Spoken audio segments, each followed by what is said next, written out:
Greetings from Dr. Visalakshi Rajeshwari, Professor and Head of the Department of Resource Management, Avinashlingam Institute for Home Science and Higher Education for Women, Coimbatore. Dear students, in this session, we are going to deal with Module 27, Indoor Air Quality Concepts, Low or Zero VOC Paints. This aspect may be something new to you. Of course, they are part and parcel of our life. Yet, we would like you to know a little more about what these concepts are. Today's session deals with that. Outdoor air pollution can be attributed to emissions from vehicular traffic, factories, industries, agricultural activities, photochemical smog in the ambient atmosphere and other places specifically involving combustion processes. Bioaerosols from natural microbial activities can also contribute to air pollution. They contaminate the air in the interiors too. The worst part is that these aspects contaminate the air in the interiors too. They obtain entry into the indoors through open fenestrations and leaks in building envelope or through infiltration. Hence, today's session is on indoor air quality, or what you call as IAQ concepts, zero or low VOC paints. By the end of this session, you would have gained knowledge on the concept of indoor air quality, major pollutants contributing to poor IAQ, sources of pollutants, health issues related to exposure to IAQ, low and zero VOC paints. Pollutants in the indoor air differ with the place of occurrence, namely rural or urban. Major settings of air pollution in rural settings basically are from burning of fossil fuel and organic fuels, which give out methane and carbon gases and certain building materials too. In urban areas, it is mostly from industrial sources.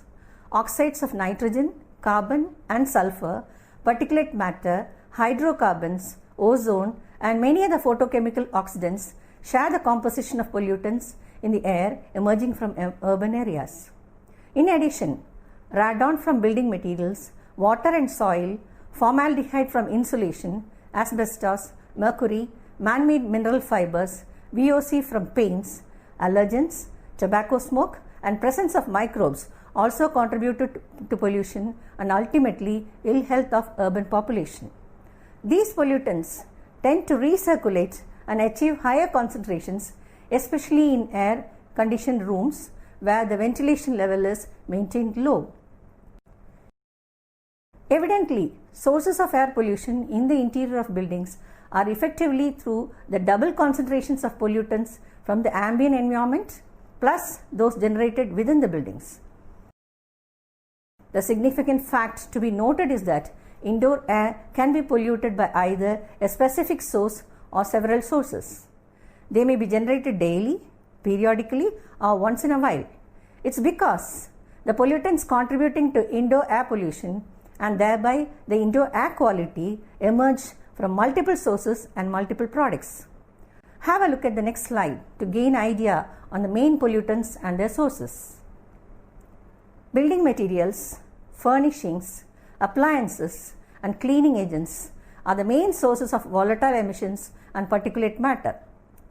Pollutants like bioeffluents, tobacco smoke, biological organisms, insecticides, pesticides, etc. have their origin from daily human activities, but use of heating and cooling operations, HVAC, refrigerators, compressed boards and fuel burning equipment are responsible for combustion emissions and bioaerosols.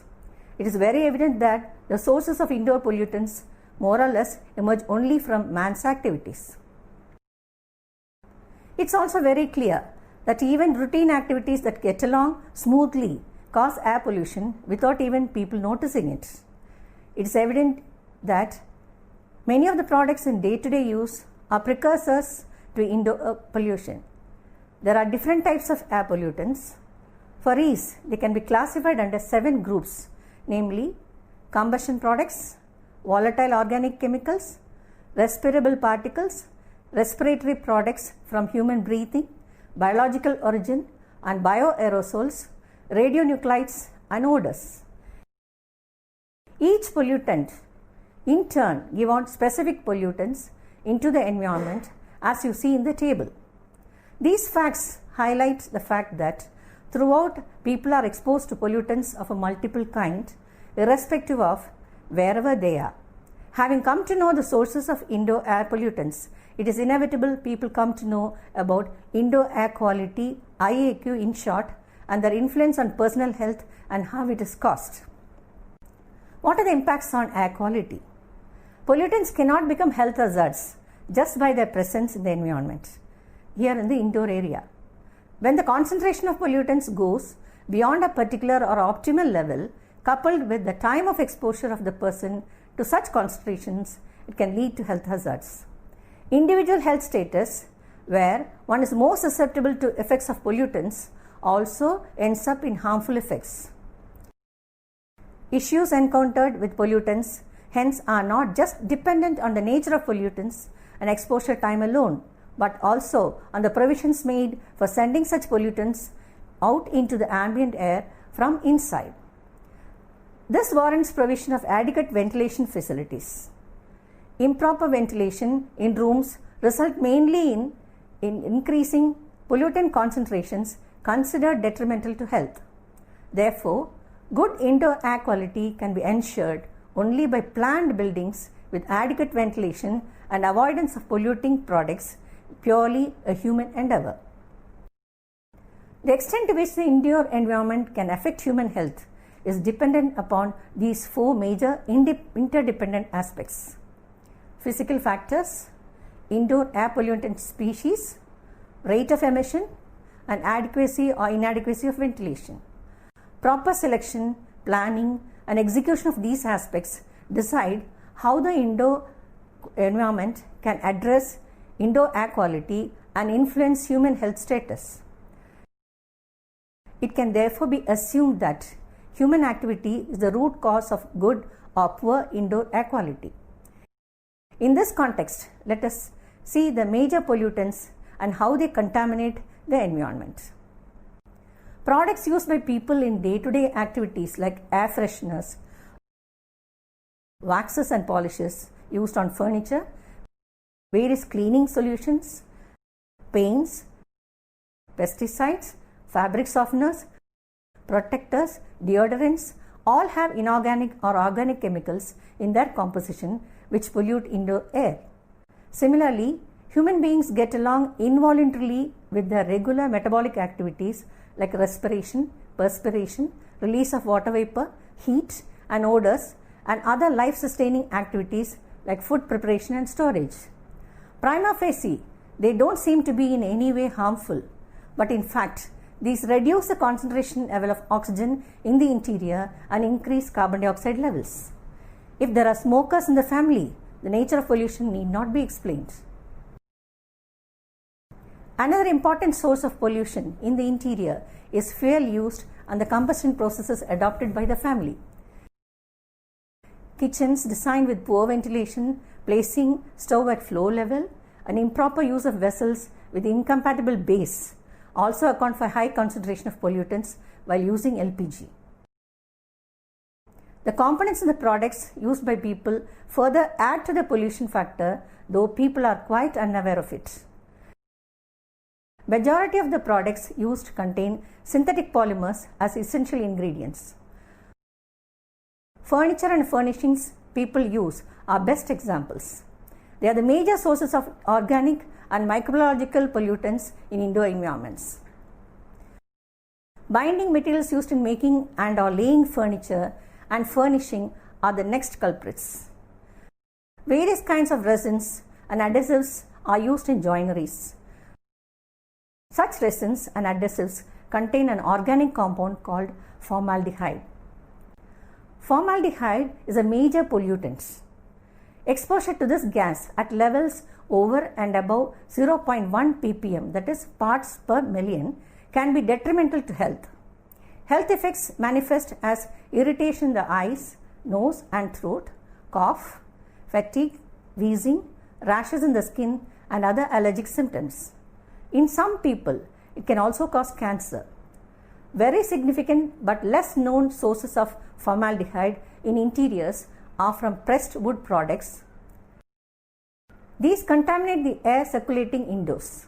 Likewise, a host of consumer products people use also contain formaldehyde, though users can feel little satisfied in that only a few of them release the gas in sufficient quantities to cause health problems. Hence, levels of formaldehyde released into the interiors are determined to a considerable degree based on the nature of the source of the gas and the total quantum of the material releasing it used in the building's interior. So always be cautious about this gas. To sum up, have an idea on the precursors which can be found in all materials used in indoor environments. They are laminated wood, particle boards, insulation, fiberglass, and Radon 222 or 222, which are the major pollutants. The most important one is radon. What is this radon? Radon 222 is a radioactive gas which is, again, to be precise, found to be a contaminant in tightly sealed buildings. Materials used for construction like the common brick, concrete rocks, aggregates, mortar mixes, and other plastering materials all emit this gas. Further, the gas can be released from regularly used underground and domestic water, natural gas, and soil, and will easily pollute the indoor environment. So it is there in almost everything people use. Why is it considered harmful? Because major action of radon gas lies in its ability to decay and release alpha particles which are dangerous to health. Now, have you understood how dangerous it is? These factors are ample proof to address how air in one's living environment can be made poor in quality by one's own actions and consumption patterns. To understand that the indoor air quality is poor and it is affecting the inmates, it is necessary to check once in a while for the presence of a few symptoms, both in the indoor work environment and in houses. To identify their presence in the interior, one can rely on the perceivable symptoms felt and expressed by the inmates, residents, users, and visitors of the places, starting from sneezing or irritation in nose, eyes, to complex health problems and or changes in work productivity. Alternately, presence of such pollutants can also be found out from the environmental conditions existing in the specific places, like measuring the humidity levels, ventilation levels, etc. Now let's see the concept of IAQ versus human health. Indoor air quality highlights presence of chemical or biological pollutants or the absence of adequate ventilation in the occupied rooms and buildings. Air quality in an interior can affect human beings dependent on the nature of pollutants, their source, concentration, and duration of exposure. Effects therefore can be short time or long time. Either way, the affected individual suffers the consequences. It can range from ordinary sneezing, common cold, to psychogenic diseases and even cancer. Short-time exposure, of course, may cause only temporary bouts of illness, but prolonged exposure result in the individual falling prey to infectious diseases and chronic illnesses which cannot be cured or may require long-term treatment. Temporary effects can become troublesome in the long run too. Both the conditions will affect an individual's status of performance, efficiency, attendance, and morale, especially of workers in the polluted environment. Have a look at such health effects of poor IAQ. First, let us see the short-term effects of poor IAQ. Shortness of breath, suffocation, congestion and cough, irritation of the upper respiratory tract, redness, itching, watering eyes, lack of visibility, sinus trouble, sneezing, wheezing, headache, dizziness, nausea and vomiting, tiredness, weariness and fatigue, lack of concentration in work, listlessness, general weakness, discomfort, digestive intestinal disorders. The list is endless. Many of the symptoms are but everyday occurrences for all of us. Agreed? See how our places are polluted. If short-term effects are so bad, we have to be cautious about the long-term effects. What are they? Respiratory infections and diseases, cancer, mortality, chronic lung diseases, problems during pregnancy affecting fetal health, sick building syndrome, mild flu or fever, influenza, which is non-pneumonia type, pneumonia, hypersensitivity, which can lead to psoriasis, skin infections, etc., lack of immunity to microorganisms, asthma, asbestosis, infection of the mucous membrane, intestinal diseases and worm infections, and digestive disorders. It is really harassing to browse through the list. Poor IAQ is found responsible for even fatal episodes and complexities in fetuses and newborn. It's very clear that these pollutants find easy access to our internal body systems and cause havoc to their performing efficiency. It's high time that people became sensitized to these ill effects they themselves inflict. These aspects need special address because they may lead to even overall debility or death of a resident or worker. What can be done? How can you improve IAQ in home environments? The following 7 measures, if practiced, will be beneficial. Have adequate fenestrations, open windows, open doors, etc., which can ensure ventilation. Prefer optimum circulation of fresh air and lighting to artificial sources. Orient fenestrations to enable free entry and exit of air, smoke and fumes. Use exhaust fans, open windows, chimney and flues or hobs to facilitate exit of smoke and fumes. Use appropriate vessels on the stove to prevent dissipation of heat. Avoid burning of coal, kerosene and biomass for cooking and heating purposes. See to zoning restrictions and bylaws before construction so as to avoid industrial areas and noisy traffic problems nearby. How can you improve IAQ in other built environments? The following 10 important measures would help maintain permissible IAQ in all built environments. Ensure optimum or admissible temperature and humidity levels maintained in the rooms throughout the day. Avoid use of harmful toxic substances like high VOC paints. Use more of eco-friendly materials in construction and finishes. Follow setback regulations to ensure free entry of light and air circulation.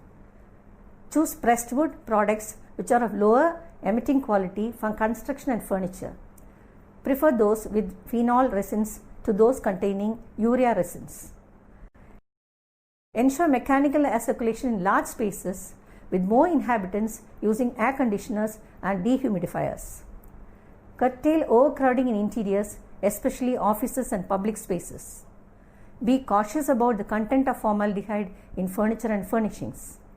Insist on polyurethane coating on pressed wood products to reduce formaldehyde emissions. Opt to breathe fresh air once in a while. That's more important. What other viable measures can we think about? It has to be a participatory approach where all stakeholders are involved for a common good. Awareness generation among people on the issues of poor IAQ and benefits of adequate IAQ. Educating masses on methods to ensure adequate IAQ. Encouraging use of eco-friendly building materials in construction. Disseminating knowledge on harmful effects of using toxic, harmful products for building construction, decoration, insulation, other services and furnishings. Motivating industries to manufacture eco-friendly building materials and finishes. Avoiding use of products which emit gas like acetone and ammonia, which are highly volatile and toxic. Avoiding preference for paints with high VOC content. Inspecting materials used by promoters and builders and taking punitive action against defaulters. Monitoring construction activities and traders for promoting eco-friendly building materials and finishes. Similarly, providing subsidy to industries that manufacture eco-friendly building materials and finishes can be from the government side. Implementing strictly the building codes recommended under schemes to ensure health and safety of occupants is from the local governance. Till now, we have been discussing about some general pollutants. The next factor leaving an impact on the health aspects of human beings in the interior is the presence of toxic gases from the chemicals used, especially emanating from paints. There is a sole pollutant which, while polluting the indoor air, can drastically affect the health status of the inmates, and that is Volatile Organic Compound or VOC. Let us discuss about that in detail. VOCs in paint are considered deleterious to the environment and specifically to the workers who handle them on a routine basis. They are gases containing volatile organic compounds emitted by various products. They are capable of causing short or long-term health effects in human beings based on the nature, accumulation, level, and duration of exposure. Several human activities involving use of certain chemical consumer products, both from consumption and production, are found to give out toxic gases. Such sources, it is estimated, to emit approximately more than 140 teragrams of carbon per year in the form of VOCs. There are more than 10 such pollutants containing VOC, and you would be astonished to hear many of the consumer products that we use in our day-to-day affairs are the real precursors of them. The table given in the slide is more self-explanatory. See how our own activities and possessions turn harmful for us. Only thing we can do as consumers is to practice caution. Of course, there are other pollutants emitting VOC in interiors like new buildings which have used abundant new materials generating VOC particles in a short span of time, consumer products like new furnishings, wall coverings, etc., office equipment like our photocopiers, personal habits like smoking, use of dehumidifiers in winter, rate of exchange or rate of air exchange, which is very low in winter. These factors further aggravate the problems. Similar to the other pollutants, VOCs also influence negative impacts on human health very badly. See for yourself in the next slide. There are almost 12 known ill effects to individuals exposed to VOCs in the interior environment. Sick building syndrome, that is long time exposure and level of exposure to VOCs can cause sick building syndrome. Respiratory problems, sensory irritation symptoms, that is especially of the respiratory tract, allergy, visual disorders, memory impairment, immune effects in infants and children, carcinogenic effects, loss of coordination, nausea, dizziness and headache, damage to liver and central nervous system and kidneys, fatigue, nose bleeding. Definitely they are very, very harassing. Unless people rise to the occasion and take concrete steps to curtail bouts of such health issues on their own accord, things may go beyond everybody's control. So let us see what one can do in the individual level. A simple answer is to devise measures to reduce exposure. How? Buying products containing low or no VOC, buying the exact amount needed to avoid storing, avoiding storage of chemical products, providing well-ventilated areas where products containing VOCs are used, reducing infiltration into buildings, incorporating good mechanical systems and design assemblies, using eco-friendly products, especially paints and coatings, using only low VOC or zero VOC paints in interiors. But what is this low or zero VOC paints? Paints made of latex or recycled latex, which are water-based, and those made of acrylic and milk paints qualify for being called low VOC paints. Labels in paint containers are supposed to give details on their VOC content as a mandate. The standard is less than 50 gram per liter of VOC for referring to it as low VOC paint, and less than 5 gram per liter of VOC to refer to paint as zero VOC paint.